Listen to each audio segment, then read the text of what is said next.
Bueno, Dios los bendiga mucho.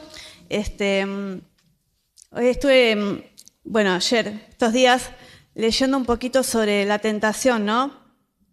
La tentación de Jesús y la tentación a la que somos sometidos nosotros los hombres, ¿no? Y una pregunta que les quiero hacer es, ¿cómo tienta Satanás al hombre? Saben que la palabra lo llama el tentador, ¿no? Ahora vamos a ir ahí. Pero ¿cómo tienta Satanás al hombre?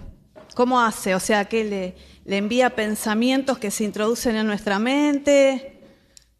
¿Cómo hacemos o cómo hacen los pentecostales que le echan la culpa a Satanás de todo? A ver, ¿cuál es la manera en que son tentados por Satanás? Ajá, pero exactamente y puntualmente, ¿de qué maneras imaginan que incita o invita al pecado? Bueno, vamos a leer Génesis capítulo 3 del 1 al 5. Ahí vamos a encontrar el motivo por el cual a Satanás lo llama el tentador, la palabra, ¿no? Dice, pero la serpiente era astuta más que todos los animales del campo que Jehová había hecho, la cual dijo a la mujer, ¿con que Dios os has dicho, no comáis de todo árbol del huerto? Y la mujer respondió a la serpiente, del fruto de los árboles del huerto podemos comer, pero del fruto del árbol que está en el medio del huerto dijo Dios, no comeréis de él ni le tocaréis, para que no muráis. Entonces la serpiente dijo a la mujer, no moriréis, sino que sabe Dios que el día que comáis de él serán abiertos vuestros ojos y seréis como Dios, sabiendo el bien y el mal. ¿No? Hasta ahí. Entonces ahí tenemos cómo Satanás se presenta en la forma de serpiente y tienta a Eva, ¿no? Seguramente, fue Dios quien le dijo a Adán que no debían comer de ese árbol y Eva todavía no había sido creada, ¿no? Pero seguramente lo conoció o por boca de Adán o por misma boca de Dios. Así que Eva en realidad sabía que eso no lo tenían que hacer, ¿no? Lo está diciendo ahí. Ahora vamos a saltar a Mateo 4 del 1 al 11. Entonces Jesús fue llevado por el Espíritu al desierto para ser tentado por el diablo. Y después de haber ayunado 40 días y 40 noches, tuvo hambre. Y vino a él el tentador, y le dijo, si eres hijo de Dios, di que estas piedras se conviertan en pan. Él respondió y dijo, escrito está, no solo de pan vivirá el hombre, sino de toda palabra que sale de la boca de Dios. Entonces el diablo le llevó a la santa ciudad y le puso sobre el pináculo del templo y le dijo, si eres hijo de Dios, échate abajo porque escrito está, a sus ángeles mandará acerca de ti y en sus manos te sostendrán para que no tropieces con tu pie en piedra. Jesús le dijo, escrito está también, no tentarás al Señor tu Dios. Otra vez le llevó el diablo a un monte muy alto y le mostró todos los reinos del mundo y la gloria de ellos. Y le dijo, todo esto te daré si postrado me adorares. Entonces Jesús le dijo, vete Satanás, porque escrito está, al Señor tu Dios adorarás y a él solo servirás. El diablo entonces le dejó y aquí vinieron ángeles y le servían. Sí. Bueno, entonces vamos a ver que las tentaciones que Jesús afrontó, siguen 3 patrones que se repiten para toda la humanidad, ¿no? La primera es que Jesús tenía hambre, disculpen que estoy comiendo un caramelo, pero bueno, me molesta la garganta. Jesús tenía hambre y él le dice, si tenés hambre, lo quiere... era una tentación con los deseos de la carne, ¿no? Con las necesidades del cuerpo. ¿Está bien? Entonces, ¿qué le dice Jesús? Cita Deuteronomio 8:3, que les voy a pedir que lo busquen, por favor. Y te afligió y te hizo tener hambre y te sustentó con maná, comida que no conocías tú ni tus padres le habían conocido, para hacerte saber que no solo de pan vivirá el hombre, mas de todo lo que sale de la boca Jehová vivirá el hombre. De la boca de Jehová vivirá el hombre. Claro. O sea, la palabra de Dios es lo que le da vida al hombre, ¿no? Entonces, bueno, acá es Jesús cómo responde a esta tentación, mostrando que él depende totalmente de Dios, ¿no? Después la segunda tentación, ¿qué hace Satanás? Ahora apela al orgullo de la vida, ¿no? Él también citó un poco la palabra, que lo vamos a buscar, es el Salmo 91, versículos 11 y 12. Pues a sus ángeles mandará acerca de ti que te guarden en todos tus caminos. En las manos te llevarán para que tu pie no tropiece en piedra. Bueno, ese es el famoso y tan asesino, ¿no? Versículo suelto. ¿Qué pasa? Un versículo fuera de contexto usado para confundir o para hacer tropezar a Jesús, ¿no? Pero bueno, Jesús lo rechaza, ¿está bien? ¿Qué cita? Deuteronomio 6:16, que también les voy a pedir que lo busquen.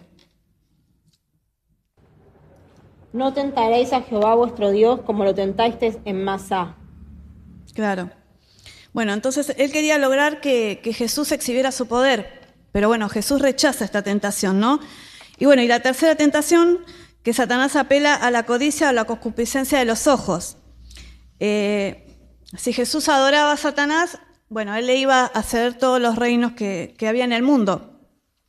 Y ahí Jesús lo rechaza citando también la palabra Deuteronomio 6:13 es. A Jehová tu Dios temerás y a él solo servirás y por su nombre jurarás. Bueno, además está decir, no aclarar, pero lo vamos a hacer igual, que si Jesús cedía ante cualquiera de estas tentaciones, o sea, nosotros no podríamos tener ningún tipo de esperanza, ¿no? O sea, nuestra esperanza realmente es una esperanza firme y sólida, porque está anclada en el rechazo fuerte que Jesús tuvo hacia caer en la tentación, ¿no? Que bueno, después un poquito más adelante vamos a ver cómo es que Jesús tiene la fuerza para rechazar la tentación, ¿no? Entonces, vamos a notar la diferencia de la manera en que se presenta la tentación para Jesús, donde directamente el Satanás viene y intenta tentarlo, ¿no? Y cómo es para nosotros la tentación. O sea, la tentación para nosotros no necesitamos que venga Satanás a decirnos, te puedo dar esto, te puedo dar aquello, si vos haces tal cosa. ¿No es cierto? Vamos a leer Génesis de vuelta, capítulo 3, versículo 6.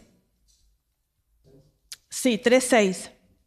Y vio la mujer que el árbol era bueno para comer y que era agradable a los ojos, y árbol codiciable para alcanzar la sabiduría, y tomó de su fruto, y comió, y dio también a su marido, el cual comió así como ella. O sea, bueno, esto pasa inmediatamente después de que la serpiente le habla, ¿no?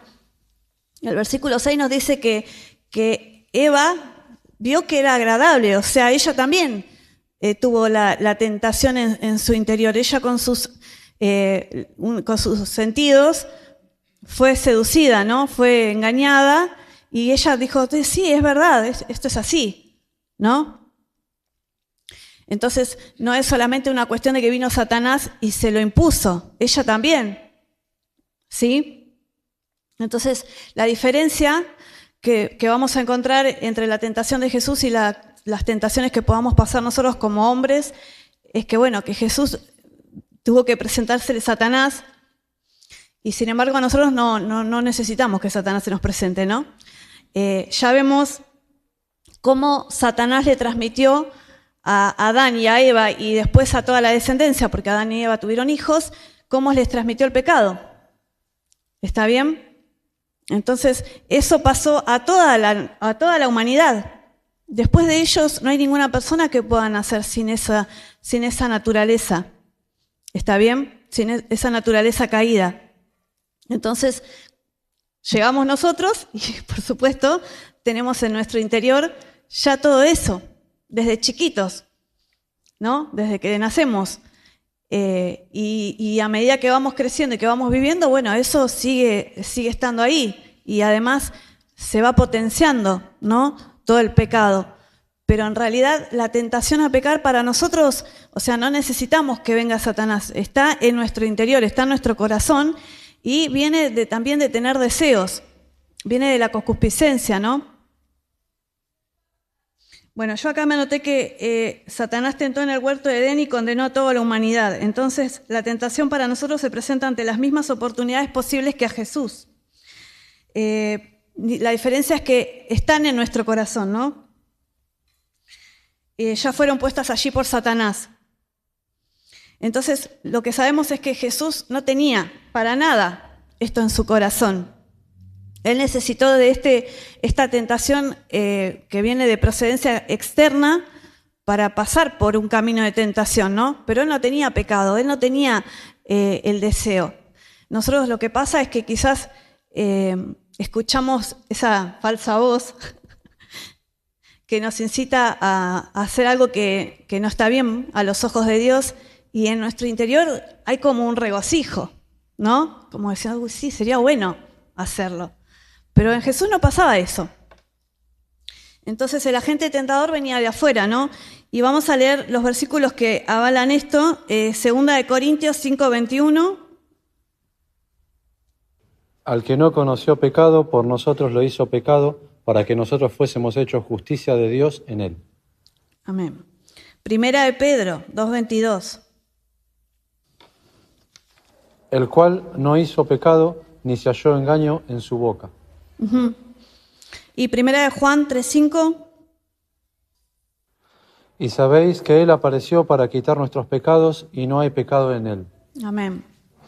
Bueno, entonces Jesús, hecho hombre, igual que nosotros, tenía la diferencia de que Él no tenía nada de pecado, ¿no? Entonces Él, gracias a esto, a que era Dios realmente, y a la vez también era hombre, podía, cumplir con 3 propósitos que hacían a la salvación de la humanidad, que eran el plan final de Dios, ¿no? Primero, destruir el poder que tiene Satanás y liberar a todo creyente de la muerte. Vamos a leer Hebreos 2:15. ¿Qué dice? Y librar a todos los que por el temor de la muerte estaban durante toda la vida sujetos a servidumbre. Bueno, gracias a que Dios no tenía pecado, pudo cumplir con esta parte de la misión, ¿no?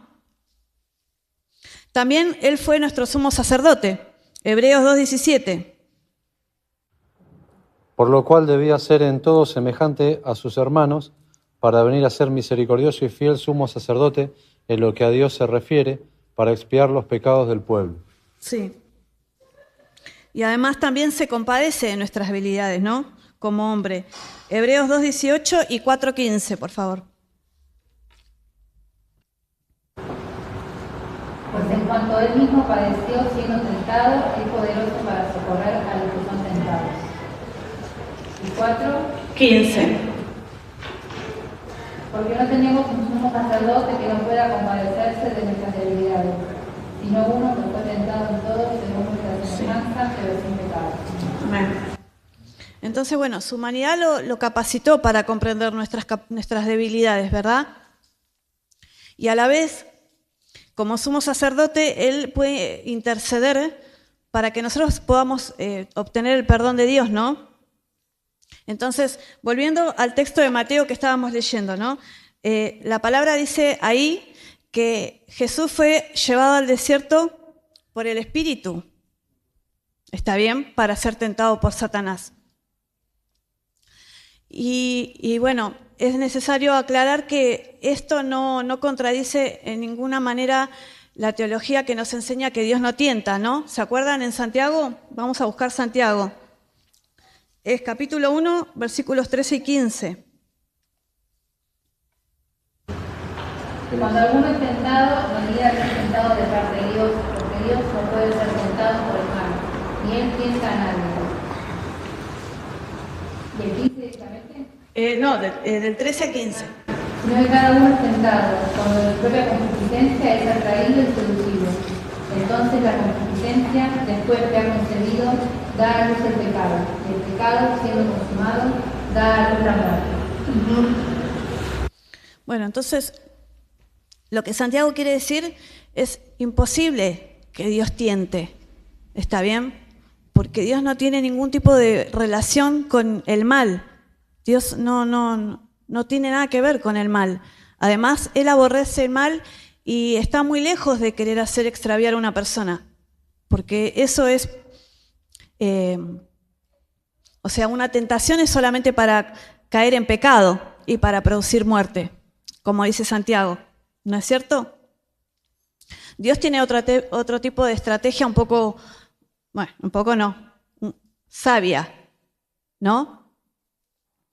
Lo que sí hace Dios es probarnos muchísimas veces. Y una vez que nosotros tenemos su Espíritu Santo, sabemos que las pruebas son para que no volvamos a caer en esas tentaciones, ¿no? Entonces lo que hace Santiago es recurrir a la ilustración que muestra la concepción de una criatura, ¿no? Primero ocurre la concepción, pasa por el nacimiento, luego madurez, para llegar a la muerte, porque dice así, ¿no? Entonces, cuando el deseo ha concebido, da a luz el pecado, y el pecado, cuando ha crecido totalmente, da a luz la muerte. Entonces, a veces pasa que los cristianos nos solemos confundir un poco, ¿no? Más que nada al principio, cuando recién entramos en el camino, al menos me pasó a mí, pero también lo he visto mucho en los demás, ¿no? Que ahora está Dios en mi vida, así que todo lo que emana de mi ser es bueno. No sé por qué, pero tendemos a generalizar de esa manera. Y no es así. No es que todo lo que yo tengo en mi corazón ahora es bueno porque Dios ya me limpió. Por supuesto que Dios me limpió, pero en realidad yo tengo que batallar contra mi vieja naturaleza. Esta vieja naturaleza que dice en Génesis que Satanás instauró en la humanidad y de la cual yo no puedo no me puedo eximir, a menos que tenga el Espíritu Santo y lo obedezca. ¿Está bien? Los deseos que tengamos en nuestro corazón son útiles. Sabemos que las emociones también fueron puestas por Dios. Él nos creó. El tema es que como nuestra naturaleza está caída, está corrompida, y la imagen de Dios la tenemos distorsionada, no podemos reflejar a Dios como realmente Él nos creó.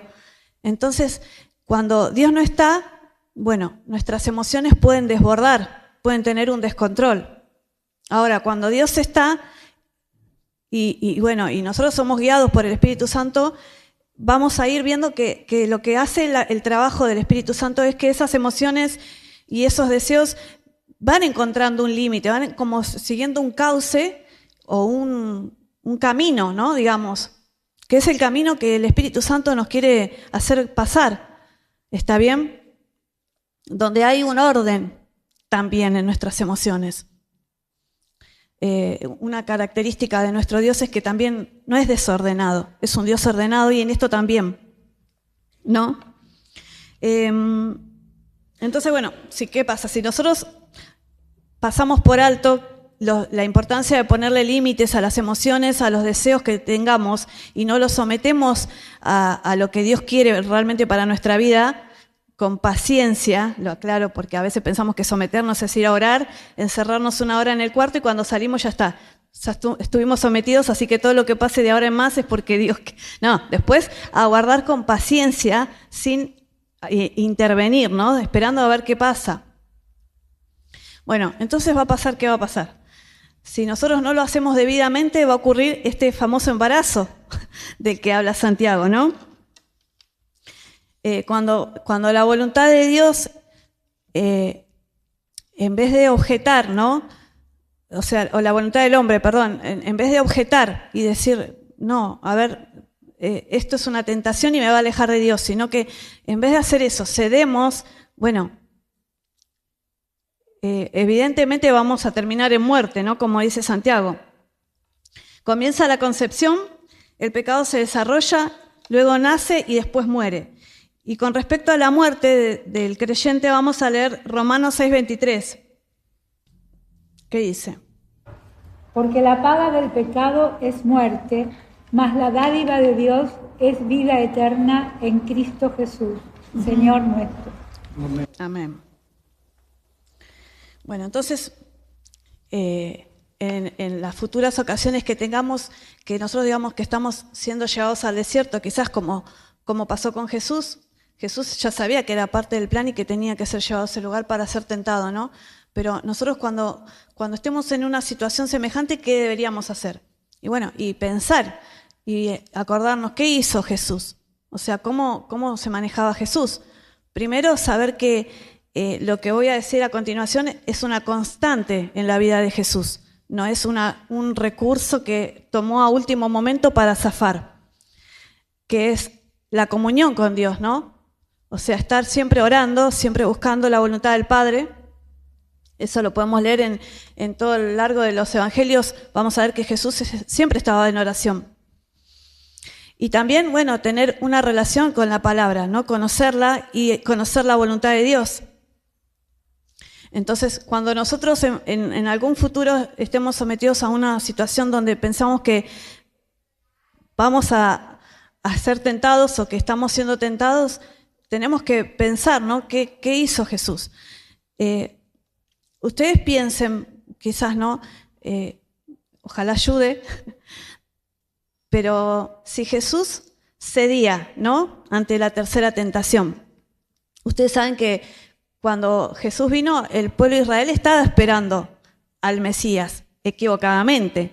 La mayoría de todas las personas, inclusive todos los sacerdotes y solamente los profetas que tenían el Espíritu Santo, eran los únicos que sabían qué tipo de Mesías venía, ¿no? Uno espiritual, pero en realidad el pueblo estaba confundido. Ellos pensaban que iba a venir esperaban eso, porque era lo que ellos querían. No porque la palabra los haya confundido, sino porque ellos querían un libertador político. Entonces, imagínense que si Jesús cedía ante la tercera tentación y hubiera podido hacer que Israel sea un país inmediatamente, ¿no? Desde ese momento hasta el día de hoy, próspero. Ninguna persona tendría hambre, o sea, estaría todo siempre en una década dorada de prosperidad y todos tendrían abundancia. ¿Se imaginan esa situación? Que era lo que Israel quería, ¿no? Y yo creo que si Jesús realmente no hubiera tenido la fuerza del Espíritu Santo, quizás hasta sí hubiese pensado, uy, esto está bueno, porque están esperando esto de mí y yo se los puedo dar. ¿Qué pasaría hoy en día si eso hubiera ocurrido? No habría salvación. No habría salvación para nadie, ni siquiera para ellos, ni para nosotros, ni para nadie. Si Jesús hubiera caído en alguna tentación. Entonces, a mí eso me lleva a pensar que así como Jesús, aunque yo no soy Dios, pero sí tengo a Dios, tengo al Espíritu Santo, cuantas veces yo me sienta tentada, debería pensar que de mí dependen un montón de futuros creyentes, que quizás más adelante van a entrar en la iglesia, y si yo no soy fuerte y no estoy en la posición espiritual de buscar de Dios firme, ¿no? Y tratando de mantener la santidad que Dios puso en mí, o sea, pienso que todas esas personas por las que oramos constantemente, ¿no? En el día a día, y pensamos en ellos, y quizás en algún momento tuvimos la oportunidad de hablarle una palabra sobre Dios, los estoy maldiciendo, ¿no? De alguna manera mi pecado va a ser que, no porque yo tenga la misma fuerza que tenía Dios, en Dios repercutía muchísimo que Él cediera ante la tentación. Pero espiritualmente, si yo no mantengo la santidad de Dios, si yo cedo ante la tentación, va a pasar algo muy parecido. Inmediatamente con mi familia y después con los que yo quiera que conozcan al Señor. ¿Está bien? Entonces, bueno, la misión que Jesús tuvo en el desierto era demostrar obediencia perfecta a Dios, ¿no? Y bueno, y además triunfar ahí donde Adán, bueno, falló, y además donde Israel también falló, porque recuerden que en el desierto estuvo 40 días Jesús. Y eso es una referencia directa también a los 40 años que Israel estuvo en el desierto y bueno, en esos 40 años todas las tentaciones que se presentaron fueron, no hubo lugar a dudas, era caer en tentación y caer y caer y caer, ¿no? Bueno, y ahora les quiero mostrar otra faceta en la que aparece Satanás y que también nos las transmitió a nosotros los humanos, ¿no? Apocalipsis 12, del 9 al 11. Y fue lanzado fuera el gran dragón, la serpiente antigua, que se llama Diablo y Satanás, el cual engaña al mundo entero, fue arrojado a la tierra y sus ángeles fueron arrojados con él. Entonces oí una gran voz en el cielo que decía: ahora ha venido la salvación, el poder y el reino de nuestro Dios y la autoridad de su Cristo, porque ha sido lanzado fuera el acusador de nuestros hermanos, el que los acusaba delante de nuestro Dios día y noche. Y ellos le han vencido por medio de la sangre del Cordero y de la palabra del testimonio de ellos, y menospreciaron sus vidas hasta la muerte. Por lo cual alegraos, cielos, y los que moráis en ellos. Ay de los moradores de la tierra y del mar, porque el diablo ha descendido a vosotros con gran ira, sabiendo que tiene poco tiempo. Uh-huh. Bueno, ¿qué hace Satanás? Además de haber instaurado la tentación en nuestro ADN, también es acusador. Y de esa tampoco vamos a zafar nosotros. No zafamos. Vamos a leer Génesis otra vez, capítulo 3, versículos 11 y 12. Y Dios le dijo: ¿quién te enseñó que estabas desnudo? ¿Has comido del árbol del que yo te mandé no comieses? Y el hombre respondió: la mujer que me diste por compañera me dio del árbol y yo comí. La mujer que me diste. Terrible. No solo porque le echa la culpa a la mujer, le echa la culpa a Dios. En realidad, vos me la diste. ¿Está bien? Entonces, acá vemos, estuvimos leyendo Génesis, ¿no? Entonces vemos cómo Satanás se convierte en padre de la humanidad solamente por haber caído ante la tentación, ¿no? Nos puso en nuestro ADN que podamos ser tentados, nos puso en nuestro ADN que acusemos al otro. ¿Está bien? Entonces, bueno, acá me hace acordar un poco a lo que, llevándolo a la actualidad y en el rol que tenemos como hermanos de iglesia, y pensando mucho en mí también, ¿no? Ahí aparece un concepto en mi cabeza que lo veo siempre, 24/7 en la iglesia, ¿no? Y que es el concepto de la autojustificación. O sea, yo no tuve la culpa, ¿no? O sea, no solamente cedí ante la tentación y pequé, sino que además voy a acusar al otro. Yo me voy a desprender de mi responsabilidad. ¿Está bien?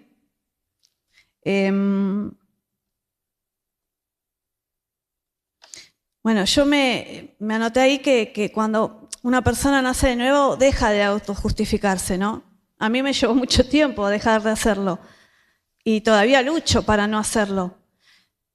Pero me doy cuenta que sí, porque cuando una persona nace de nuevo lo que hace es arrepentirse de su pecado y pedir perdón, ¿no?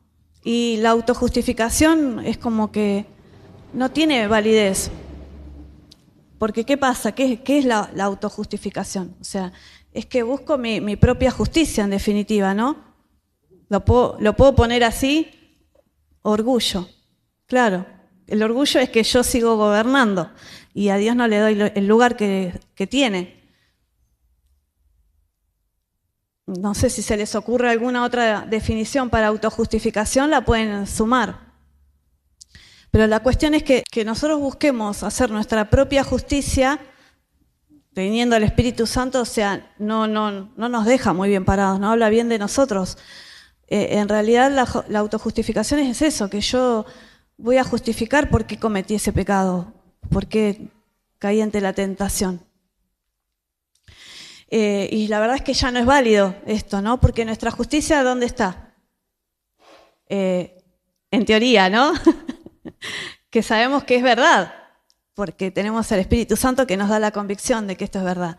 Está en Jesucristo, nuestra justicia. ¿Está bien? Entonces, lo que tenemos que hacer es pedir perdón y tomar conciencia de que espiritualmente nos hacemos daño a nosotros mismos, nos provocamos la muerte. ¿Por qué? ¿Porque Dios va a fallar a su palabra? No, no va a fallar a su palabra. Lo único que está diciendo que una vez y otra vez y otra vez y otra vez yo caiga ante la tentación y después me justifique, solamente habla de que en realidad yo no le estoy dando lugar a Dios. No le estoy dando lugar a Dios. Mi soberbia está tan plena, tan levantada en mi corazón que nunca entró. No es que Dios rompió su palabra o rompió su promesa y yo no voy a obtener la salvación, sino que realmente nunca la tuve porque no le di lugar a Dios. Y eso es algo que es personal, es algo que ocurre en el interior de nuestro corazón, ¿no? Dejar que Dios actúe y que Él sea nuestro Señor. Quiero que leamos Job 48. ¿Invalidarás tú también mi juicio? ¿Me condenarás a mí para justificarte tú? Uh-huh.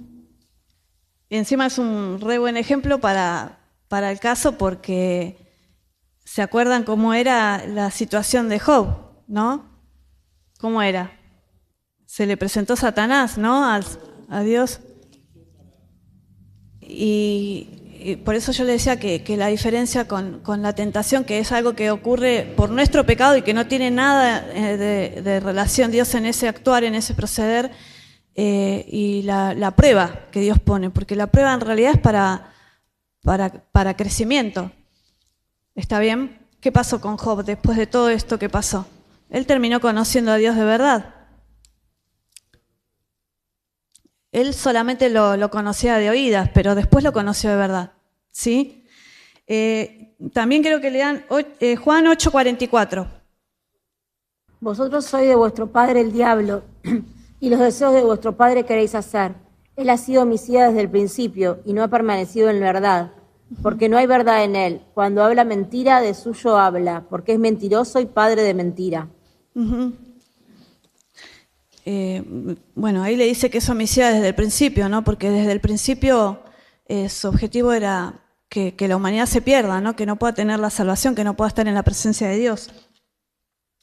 Y bueno, y Génesis, yo me anoté con respecto a ese versículo que tentar y acusar también es mentir, manipular también es mentir, ¿no?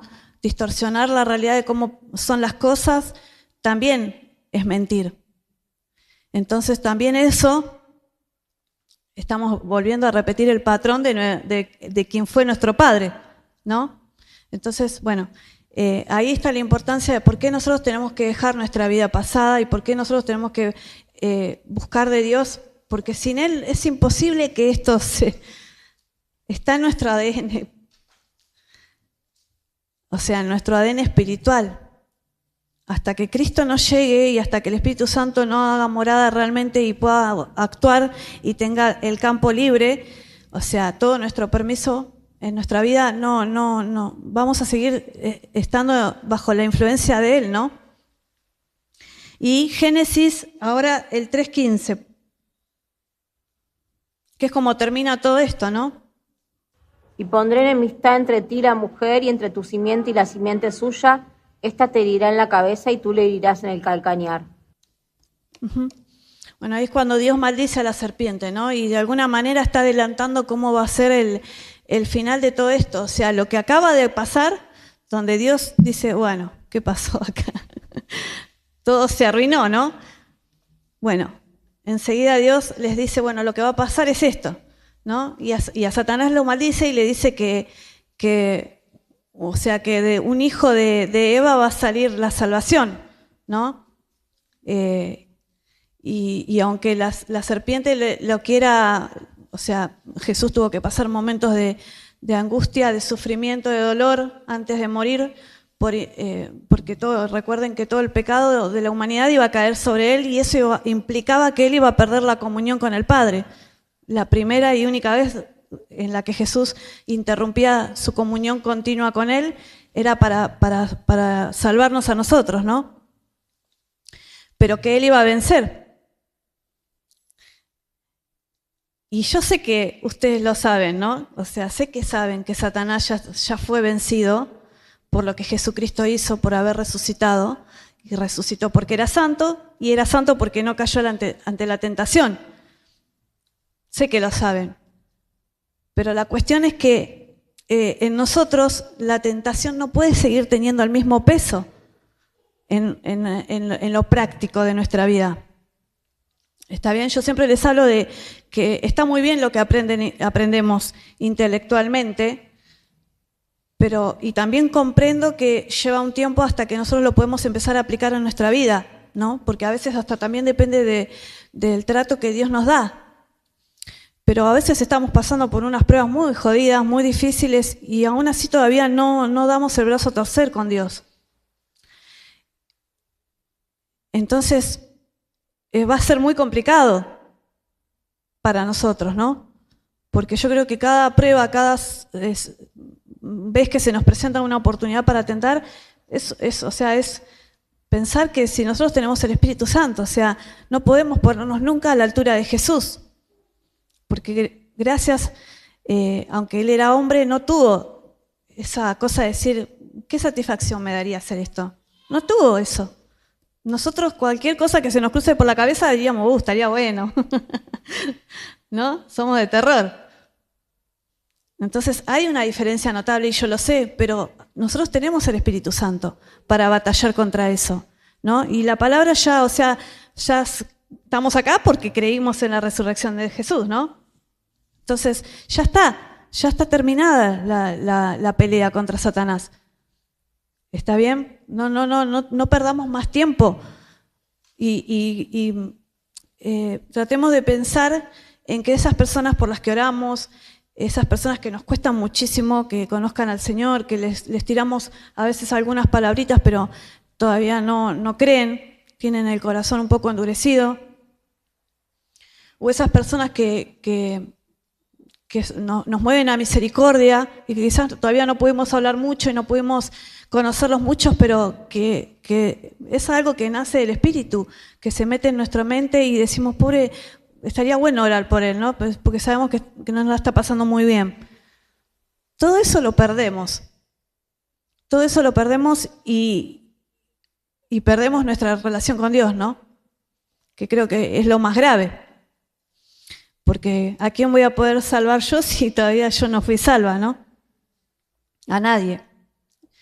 Y bueno, y también que nos esforcemos en aprender en la palabra, ¿no? Buscando en la Biblia, porque hay una diferencia entre ser usados por Dios y ser llenos de Dios y tener obras de santidad. Hay una diferencia. Yo, como les dije la otra vez, la verdad que no quiero conformarme con ser usada por Dios, porque eso uno siempre pregunta, ¿está Dios en mi vida? ¿Yo tengo el Espíritu Santo? Cuando me equivoco, cuando tomo conciencia de que no era por ahí. Y la verdad es que tenemos que luchar contra lo que tenemos dentro. Tenemos que luchar, ¿no? Y bueno, no lo quiero extender mucho, pero luchar es, ya sabemos, someternos a Dios. No es luchar, o sea, si ustedes quieren ponerse a zapatear por acá pensando que el diablo está ahí, hagan lo que quieran, pero yo no creo que les dé mucho resultado. Nada de lo que podamos hacer en la carne va a servir. Solamente someternos a Dios, ¿no? Quedarnos quietos, escuchar y esperar su respuesta y después actuar en base a lo que Dios nos diga. O sea, eso es obedecer a Dios. No es tampoco tan difícil, ¿no? lo entiendo desde el lado de que cuando uno está muy en la carne, le cuesta bajar a eso, ¿no? Ir calmándonos un poco y decir, no, pero en realidad cuando nosotros nos sometemos a Dios, ahí es donde vamos a encontrar todo. Y es un campo donde voy tratando de ganar experiencia en lo que es la espera, ¿no? En lo que es esperar en Dios y no hacer nada hasta ver qué me dice Él, ¿no? Y bueno, yo les hago esa invitación, ¿no? Para poder, porque la tentación va a estar siempre, ¿no? La tentación va a estar siempre porque nuestra naturaleza caída siempre está. El tema es que cuando nosotros vamos ganando en lo espiritual, va perdiendo el peso y la importancia. Y llega un momento que no tiene ningún atractivo para nosotros. ¿Está bien? Así que bueno, desliguémonos, ¿no? De este ADN espiritual, los vestigios que puedan quedar, porque yo sé que son personas que quieren servir a Dios y que quieren buscar a Dios y que el Espíritu Santo está obrando en sus vidas. Esos vestigios que impiden que otras personas lleguen, que desaparezcan, ¿no? Que desaparezcan, hagamos todo el esfuerzo como hizo Jesús para que eso no esté en nuestra vida. ¿Sí? Bueno, oramos. Acá Sabrina se ofreció para hacer una oración. Bueno, Dios, gracias por este día de encontrarnos nosotros con el deseo de dejar atrás esa naturaleza muerta de excusarnos, de justificarnos, de querer saber lo que está bien y lo que está mal. Gracias por la vida de Débora, de traernos tu palabra para volver a encontrarnos con que reemplazaste la tentación por tu discernimiento, por tu Espíritu Santo, Señor, que no trae como consecuencia la muerte, sino que trae vida eterna, Señor. Así que gracias por poder entender eso, por anhelar cada día hacer tu voluntad, que tengamos eso en nuestra semana, en nuestros corazones, en nuestra mente, y que renueves esa aceleración de la carne que a veces tenemos para poder escucharte y hacer tu voluntad, Señor, que es perfecta, que nos trae vida y que hace que podamos cumplir con tu hermoso mandamiento de poder amar a nuestros hermanos, de poder amar a las personas, Señor, que aún no te conocen, de poder ver con tus ojos de misericordia aquellas cosas que para nosotros son imposibles, Señor. Hacé tu obra en nosotros, en esta iglesia que camina junta como una familia, que nos podemos equivocar, pero que confiamos en tu gracia, Señor, y que queremos edificar en esa voluntad, Señor. Así que gracias por tu palabra y renová nuestras fuerzas para poder tener discernimiento y no tentación, Señor. Ese es mi mayor deseo y lo comparto. Gracias, Jesús, en tu santo nombre. Amén.